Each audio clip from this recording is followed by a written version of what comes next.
ভৱেশ দা আপোনাক এটা প্ৰশ্ন সুধিছোঁ আপুনি জীৱনৰ প্ৰথম ব্লু ফিল্ম কেতিয়া চাইছিলে আচলতে এইটো কথা ক'লে মোৰ ডাঙৰ কথা হ'ব কিন্তু মই আজি কওঁ যে মোক ব্লু ফিল্ম আচলতে মই চোৱা নাছিলোঁ মানে মোৰ ৰুমত কোনোবাই আনিছিলে মই শুনিছিলোঁহে মই আজিলৈ তেনেকৈ চোৱা নাই আপুনি ব্লু ফিল্ম শুনিছোঁ চোৱা নাই নাই শুনিছোঁ মানে কি এই কোনোবাই বোলে চাব আনিছে ফেচিয়াৰ কেছেট মানে টিভিত চাব সেইটো শুনিছিলে কিন্তু মই চোৱা নাই আচ্ছা আপুনি চোৱা নাই কেৱল চাউণ্ডটো ল'লে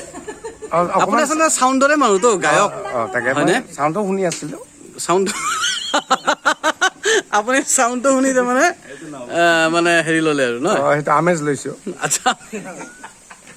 আচ্ছা ঠিক আছে বাৰু মানে আপুনি জীৱনত আজিলৈকে চাই পোৱাই নাই এতিয়ালৈ চোৱা নাই আৰু চাব লগা দৰকাৰো হোৱা নাই আচ্ছা আচ্ছা বাকী 9 ছেপ্টেম্বৰত আপুনি ব্লু ফিল্ম চাবনে নাই নিশ্চয় চাম কাৰণ যিহেতুকে মই গীত গাইছোঁ আচলতে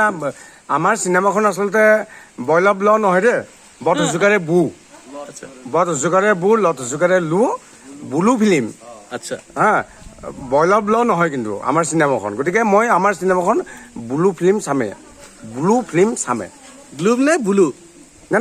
ব্লু বট জোকাৰে বু লত জোকাৰে লু অ'কে ঠিক আছে ধন্যবাদ ভৱেশ দা থেংক ইউ